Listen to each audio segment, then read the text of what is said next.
ان الحمد للہ والصلاة والسلام علی نبی، تم جو بھی آگے بھیجو گے اللہ کے ہاں اسے پالو گے۔ اس ضمن میں حضرت عمر رضی اللہ تعالی عنہ کا ایک دلچسپ واقعہ اور رحمت عالم صلی اللہ علیہ وسلم کی ایک خوبصورت حدیث اور مکالمہ سورہ مزمل کی آیت نمبر 20 پارٹ 6 کے ضمن میں جانتے ہیں۔ پہلے آیت کے اس حصے کا ترجمہ ملاحظہ کیجیے۔ وَمَا تُقَدِّمُوا لِأَنفُسِكُم مِّن خَيْرٍ، اور جو نیکی تم آگے بھیجو گے اپنے لیے، تَجِدُوهُ عِندَ اللَّهِ، اسے اللہ کے پاس پاؤ گے، هُوَ خَيْرًا وَأَعْظَمَ أَجْرًا، یہی بہتر ہے اور اس کا بہت بڑا اجر ہوگا۔ سورہ مزمل کے شروع میں اس بات کی ترغیب دلائی گئی، شوق پیدا کیا گیا کہ راتوں کو اٹھا جائے، تہجد پڑھی جائے، نماز پڑھی جائے، روزہ رکھا جائے، زکوٰۃ دی جائے۔ یہ سارے احکام بیان کرنے کے بعد پھر کہا کہ وَمَا تُقَدِّمُوا لِأَنفُسِكُم مِّن خَيْرٍ، تم جو بھی آگے بھیجو گے اللہ کے ہاں نیکی سے، تَجِدُوهُ عِندَ اللَّهِ، اللہ کے پاس پالو گے۔ حضرت عمر رضی اللہ تعالی عنہ نے ایک موقع پر کھجور اور دودھ ملا کر پیس بنایا، یعنی حلوہ بنایا۔ تو ایک مسکین شخص آیا تو آپ نے وہ عمدہ لذیذ حلوہ اٹھا کر کے اس کو عطا کر دیا۔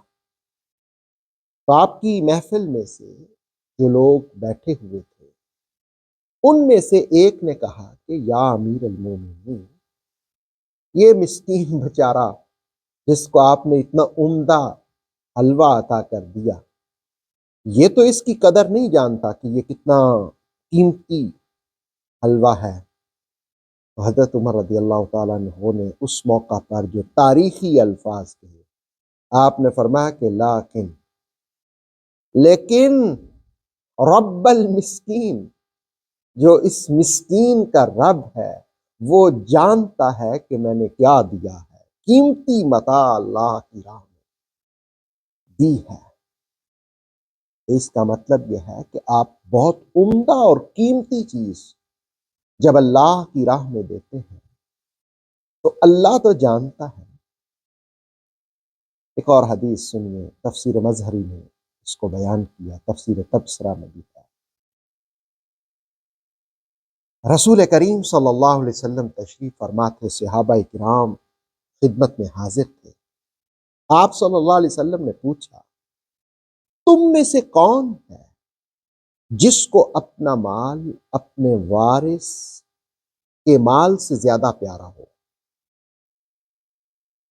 اپنا مال اپنے وارث کے مال سے زیادہ پیارا ہو؟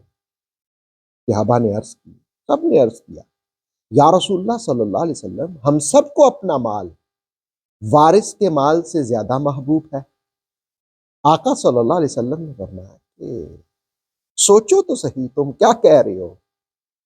کیا تم سب کو اپنے مال سے وارث کا مال زیادہ محبوب ہے؟ سوچو تو صحیح، تم کیا کہہ رہے ہو؟ تو اس پر صحابہ نے عرض کیا کہ یا رسول اللہ صلی اللہ علیہ وسلم، ہم تو یہی سمجھتے ہیں کہ ہمیں اپنا مال وارث کے مال سے زیادہ پیارا ہے۔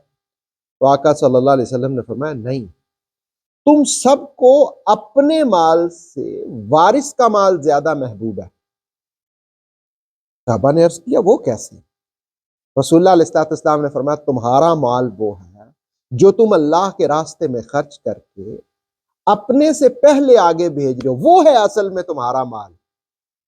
اور یہ جو تمہارے پاس ہے نا، یہ تمہارے ورثاء کا ہے، یہ وارثوں کا ہے جو تم اپنے پاس رکھتے ہو۔ تمہارا مال اصل میں وہ ہے جو تم نے آگے بھیج دیا۔ تو انسان کا مال اصل کون سا ہوتا ہے؟ جو وہ اللہ کی راہ میں خرچ کر دیتا ہے۔ جو وہ اللہ کی راہ میں خرچ کر دیتا ہے وہ اصل میں انسان کا مال ہے۔ فرمایا کہ جتنے بھی احکام پہلے بیان کیے، نماز، روزہ، حج، اب کہا کہ اس کو اللہ کی بارگاہ میں بھیجو، نیکی کو آگے بھیجو تاکہ وہاں تمہیں وہ مل جائے۔ اور رب العالمین ہمیں کثرت سے اپنی آخرت کے لیے تیاری کی توفیق عطا فرمائے۔